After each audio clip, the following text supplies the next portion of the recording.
Hola a todos, bienvenidos a este video donde exploraremos la historia y los derechos de los pueblos indígenas en el Ecuador. La llegada de los españoles a América transformó radicalmente la vida de los pueblos indígenas, vulnerando sus derechos y tradiciones. Para representarlo en este video he impreso este cartel, lamentablemente se ven las letras al revés, pero vamos a solucionar con imágenes dentro del video. He colocado 5 puntos claves de esta explicación. El primero, desde la época colonial. El segundo, la organización y resistencia. El tercero, la Constitución de 1998. El cuarto, la Constitución de 2008. Y como quinto punto, el Convenio 169 de la OIT. Primero, época colonial. Durante la colonización, los pueblos indígenas sufrieron exclusión social, despojo de tierras, explotación laboral, entre otras. Se les impuso una nueva cultura, idioma y religión, destruyendo así sus formas de vida tradicionales. La falta de reconocimiento de sus derechos colectivos les impidió acceder a servicios fundamentales como son la educación, la salud y también a defender sus tierras. Esta marginación continuó desde la independencia hasta la formación de la República en el año 1822, perpetuando así su vulnerabilidad y exclusión. 2. Organización y resistencia indígena. Desde la década de 1960, la organización y resistencia indígena han jugado un papel fundamental en la defensa de los derechos y territorios de los pueblos indígenas.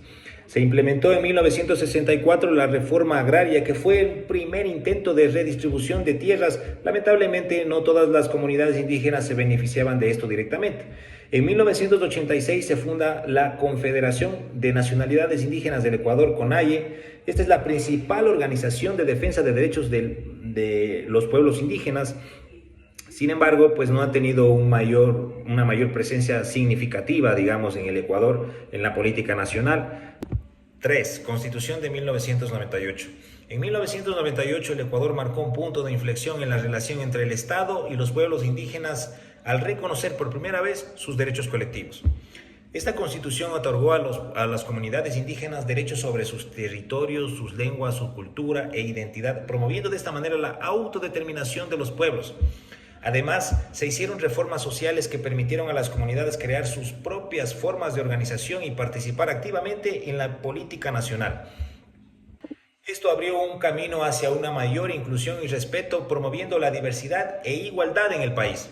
Con la Constitución de 1998 se dio un paso crucial hacia la construcción de un Estado más inclusivo y justo, donde los derechos y la dignidad de los pueblos indígenas se protegen y se reconocen. 4. Constitución de 2008. La Constitución de 2008 marcó un hito importante en el reconocimiento de los derechos de los pueblos indígenas en el Ecuador, estableciendo un marco legal más inclusivo y respetuoso. Algunos de los principales logros de esta Constitución pues fue el reconocimiento de la plurinacionalidad y multiculturalidad del Estado, reconociendo la diversidad y riqueza cultural de las distintas comunidades indígenas.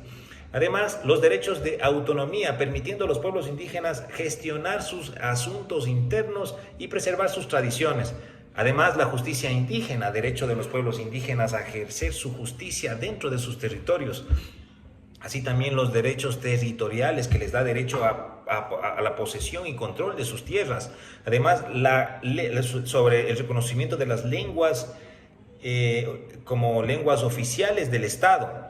Asimismo, su cultura, la preservación de su cultura. Finalmente, la construcción de los principios del buen vivir o summa causai, que no son más que la equidad social, la igualdad, la redistribución, la reciprocidad, sostenibilidad, libertad, democracia y participación dentro del Estado. Quinto, Convenio 169 de la OIT, ratificado por el Ecuador en 1998. Este es el primer tratado internacional que establece los derechos fundamentales de los pueblos indígenas y tribales del Ecuador. Son indispensables y deben ser reconocidos, así como los derechos laborales y territoriales. Esto refleja un compromiso internacional con los derechos de los pueblos indígenas y significó un gran impacto en la legislación ecuatoriana, reforzando los derechos colectivos. Derechos a preservar sus propias instituciones sociales, económicas, culturales y políticas. Así también derecho a la consulta previa, siempre que se vean afectadas directa o indirectamente su derecho a decidir. especialmente en proyectos que afecten a sus tierras, a sus recursos naturales. Esto significa que los pueblos indígenas deben ser consultados antes de que inicie cualquier proyecto de explotación dentro de sus territorios. Asimismo, sobre los territorios y recursos, los derechos de los pueblos indígenas a posesionar, utilizar y proteger sus tierras y recursos naturales, garantizando su participación en los procesos y tomas de decisiones que los afecten directamente. Gracias.